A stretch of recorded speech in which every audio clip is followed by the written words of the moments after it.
안녕하세요. 패션 디자이너이자 스스로 디자인 운영자라고 하는 임선옥입니다. 지속 가능한 패션이 가능한가라고 질문을 많이 하십니다. 잘 아시는 것처럼 패션은 흐름이 빠르고 늘 패션쇼를 하고 그런 부침이 심한 기업인데 어떻게 너희가 지속 가능하다고 해? 라는 그런 질문 앞에 저는 인간의 욕망은 물론 끝이 없지만 패션은 영원할 것이고 소비자가 요구하고 시대가 요구하면 모든 것이 바뀐다라는 얘기로 답변을 드립니다. 얼마 전까지도 SNS에서는 발렌시아가의 빅사이즈 자켓이 공식적인 트렌드였고 여전히 빅사이즈의 재해석이 패션쇼 런웨이를 덮는 경우도 있습니다. 누가 브랜드의 크리에이티브 디렉터가 될까가 보그나 바자, 패션 매거진이 앞다퉈 예측도 하는 중에 과연 미래 지속 가능한 패션은 하고 물음표를 던지는 것이 너무 당연하다고 생각을 합니다. 여전히 패션 디자이너는 트렌드를 만들고 트렌드의 중심에 서 있기를 원하고 있습니다. 한편 생각이 정말 복잡해지는 대목인데요. 지금의 트렌드는 대중이 만들고 AI가 디자인을 하고 가상 AI 모델이 런웨이를 걷습니다. 돌고 도는 유행을 가공하여 재해석이라는 단어로 포장한 구찌의 최근 패션쇼를 보면서 패션 매거진은 열광했지만 이런 빈티지의 재가공 패션은 이제 AI에 물려줘야 할 것 같습니다. 우리가 알아채야 하는 것은 패션 산업은 이미 변화를 시작했고 인간 디자이너의 할 일이 AI 디자이너와는 적어도 달라야 하고 그것이 무엇인지 묻는 것이라고 생각해야 한다는 것입니다. 어떻게 변화해야 할지 모른다면 지금 열광하고 있는 것들의 과거를 들여다보면 혹시 힌트가 있을지 모르겠습니다. 잘 아시는 것처럼 루이비통이 오늘의 루이비통을 꿈꾸지 않았을 것 같습니다. 글로벌 명품 1, 2위를 다투는 에르메스 루이비통은 줄 서서 기다려야만 구매할 수 있는 백이 되기까지 무려 200여 년에 걸쳐 성장 발전시켜 왔는데 그 시작은요, 잘 아시는 것처럼 마구를 제작을 했거나 나폴레옹 외제니 황후죠. 짐을 싸는 패커 루이비통의 이야기로부터 시작이 되었고 초기 이들의 성장 역사는 디자인이란 기능에서 나온다라는 디자인 발전사 관점에서 매우 유효한 전략이었습니다. 지금의 기후 위기는 영국의 굳은 날씨 정도와 비교가 안 된다 해도 개버딘 방수천을 개발한 버버리는 당시로서는 획기적인 일이었고 누구나 한 벌쯤 가지고 싶은 트렌치코트의 대명사가 되었습니다. 이 모든 것은 그때그때 시대의 문제를 해결함으로써 극심한 변화 속에서도 지속 가능한 생명력을 가지게 된 것이죠. 기후변화, 환경 문제, 위기와 무역 장벽이라고 어려워하시는 것 같습니다. 저는 그렇게 생각하지 않고요. 만약에 허들로 생각했었다면 이렇게 생각을 좀 바꿔봅시다. 드디어 인간 디자이너의 할 일이 좀 생겼구나. 우리의 역사는 결과적으로 문제를 잘 풀어왔기에 존재했다고 믿기 때문입니다.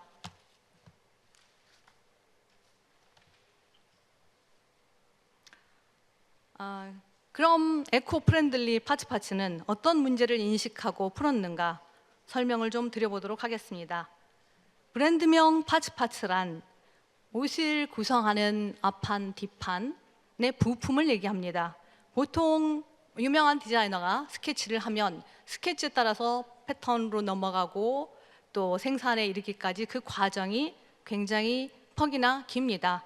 그 과정 동안 얼마나 많은 버려지는 요소가 있는지 저는 파츠가 만들어지기 이전에 13년 이상 컬렉션을 했고 많은 활동을 하면서 그 과정이 굉장히 소모적이라는 것들을 이미 알았기 때문에 이렇게는 더 이상 지속할 수가 없다 스스로 그런 판단을 내렸고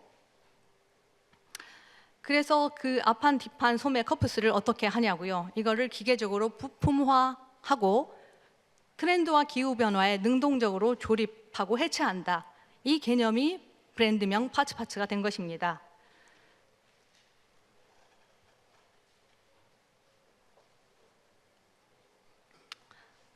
그 디자인이란 한 개의 스케치로부터 시작할 수도 있지만 전략이고 시스템적이고 엄연하게 거대한 산업 안에 존재하는 것입니다.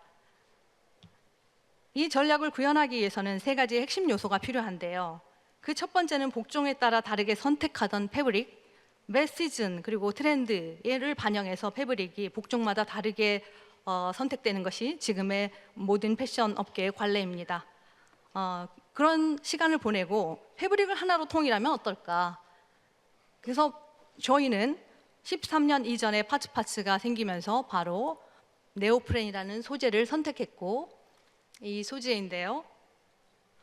그 하나의 물성을 완전히 탐구하고 이해하면 사계절 다 쓰임이 있을 것이다 라는 전제를 했습니다.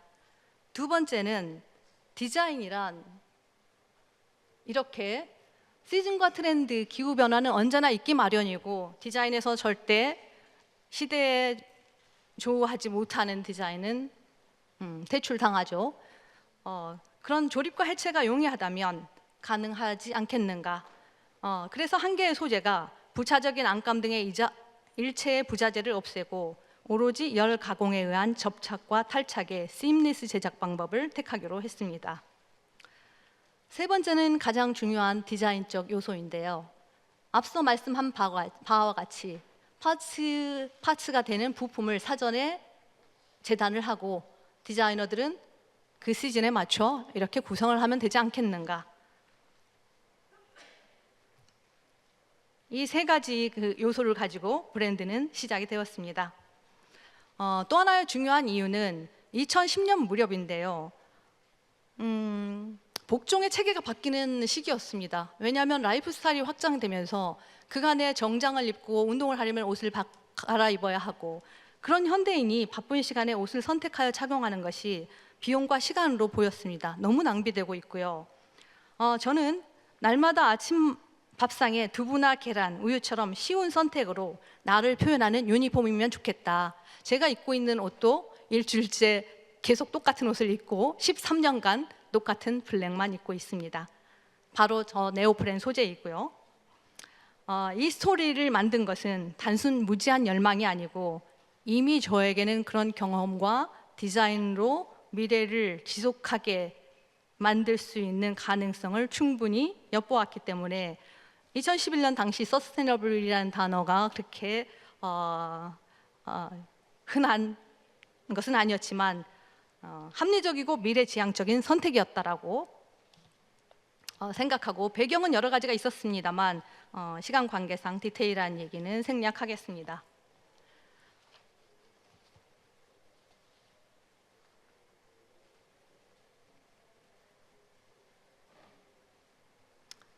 디자인 얘기를 좀 더 하자면요.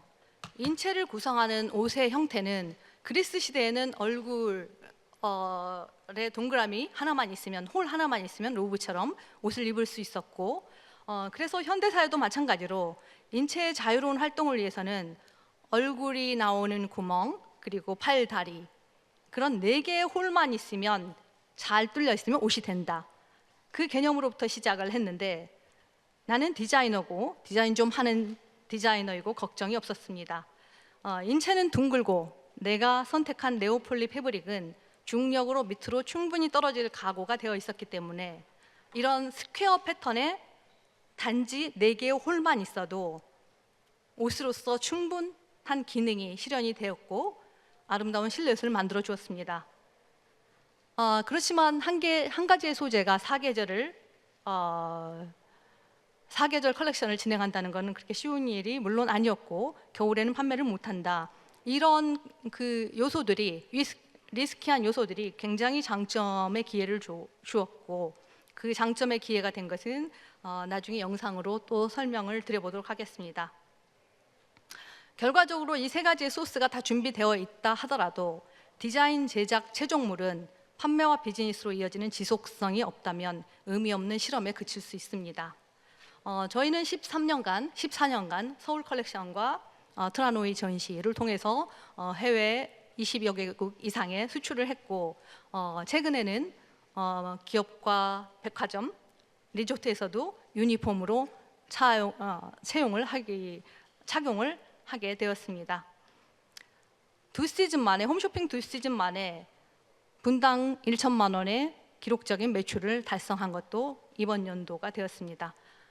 초기에 이런 시작이 가능했을 거라고 생각을 하지 않았지만 아까 200년의 역사를 가진 루이비통의 삼초백, 저희는 13년 만에 이런 기록을 달성했다면 꽤나 성공한 것 아닐까라고 생각을 해보면서 용기를 드리고 싶어서 이런 그 숫자를 얘기를 했습니다. 그러면 영상을 보면서 조금 재미있는 패션 이야기를 시작해 보겠습니다.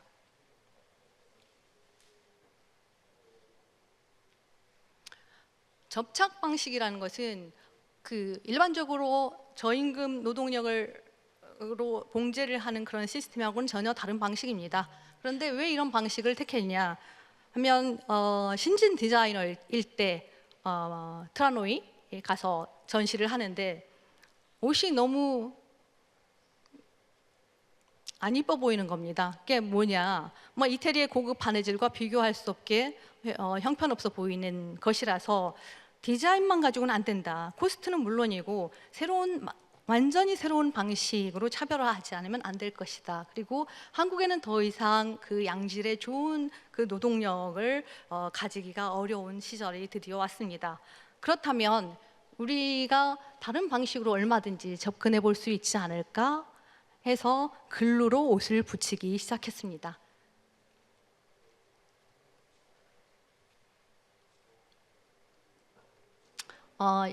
몇 년 전의 컬렉션인데요.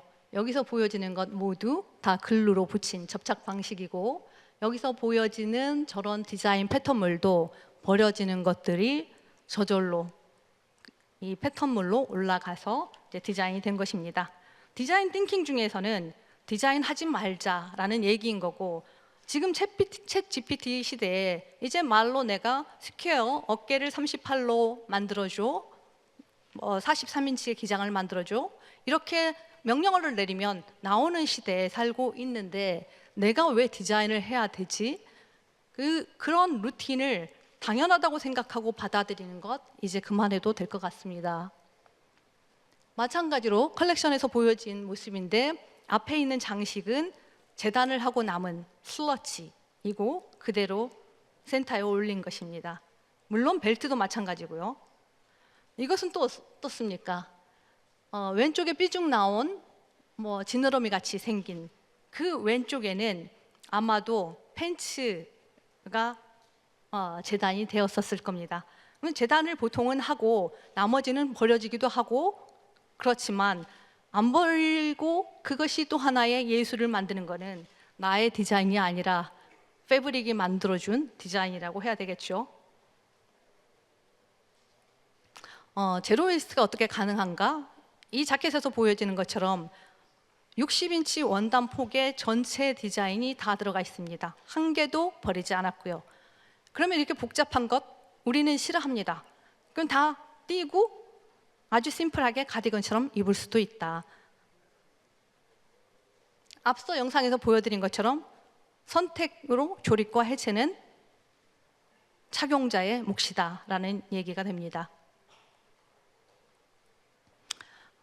접착 실험, 흔히 그 속옷에서 심리스를 많이 보실 수 있고 아웃도어에서는 많이 보실 수 있습니다. 전체 여성복 전체 과정을 오로지 심리스로 작업하는 브랜드는 전 세계적으로 저희가 유일합니다. 심리스 작업은 평판 기계에 들어가야 되었기 때문에 그 실험이 필요했는데요. 처음 런칭할 때 백화점 바이어들은 다 외면을 했죠. 이게 팔리기나 할까? 그리고 소재가 하나인데 내년에는 누가 사 입겠어요? 그리고 접착이니까 참 이상하다. 이렇게 얘기를 했지만 미술관들이 반응을 해줬습니다. 이것은 행복이 가득한 집의 25주년에 3만 개의 오더를 이 접착으로 만들어 달라. 이게 첫 번째 접착 실험이자 첫 번째 오더인데 그런데 기계가 없었습니다. 작은 기계 하나 있었고, 그래서 3만 개를 실험할 수 있는 공장도 찾을 수가 없었고, 찾다가 의료기기를 만드는 회사에서 이런 이 작업을, 패브릭 작업을 같이 해보자, 이런 제안으로 의료기기 회사에서 만든 가방입니다. 13년이 지난 지금 아직도 이걸 들고 있다는 사람들이 반갑게 말씀해 주는 경우도 봤습니다. 리움 뮤지엄과 함께 했던 콜라보레이션이고요. 국립현대미술관도 우리가 무엇을 하고 있는지 잘 알고 있습니다. 에코백인데 너희가 무엇을 어떻게 하든 다 받겠다. 제로 웨이스트에 대한 신뢰를 저희는 획득했습니다. 초창기는 겨울에 판매가 가능할 수 있도록 패브릭을 만드는 데 있어서 실패도 있었고 시행착오도 있었습니다.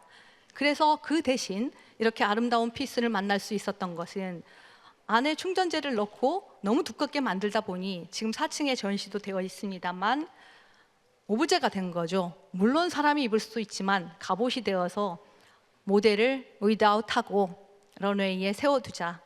현대자동차와 함께 이런 콜라보를 진행한 영상입니다. 비너스 같지 않나요?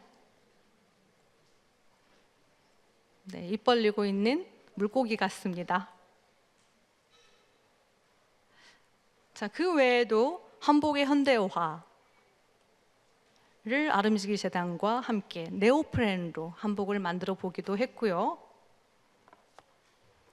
저희가 주장하는, 앞서도 말씀드렸지만 또 하나의 중요한 이유는 현대인들은 너무나 바쁘고 옷의 기능이 많은 것을 불편해하는 출퇴근하는 사람들이 있습니다.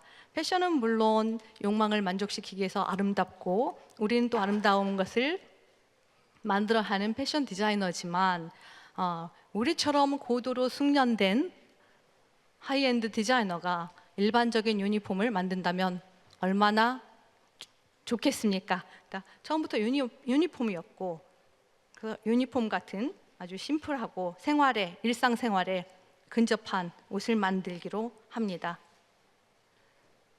네. 초창기 컬렉션을 몇 컷 보여드리고자 합니다. 대개는 스퀘어 핏이고요. 언제든지 능동적으로 패턴이 바뀔 수 있는 상태로 디자인된 초기 레퍼런스를 보셨습니다. 한 가지의 소재이고 보니 이 소재를 컬렉션마다 새롭게 보여주기 위한 방식으로서 소재를 가공하거나 압축하거나 이렇게 필름을 터치하거나 하는 다양한 방식으로 컬렉션이 이루어졌고 가방, 여기 보이시는 백처럼 다양한 기법들이 동원이 됐습니다.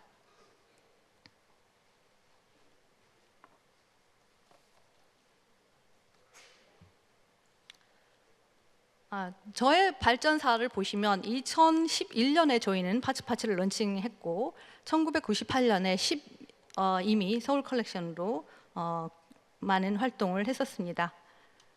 2019년부터는 제로 웨이스트 워크샵을 운영하고 있는데요. 지금 4층에서도 운영하고 있지만 서스테이너블에 관심이 많은 해외의 많은 대학, 국내외 지속가능 체험을 하고 싶어하는 학생들을 위해서 워크샵 클래스를 운영하고 있습니다. 지금까지 지속가능 패션 파츠파츠 브랜드의 설립과 성장 일련의 과정을 간단하게 설명했습니다. 이상으로 발표한 내용은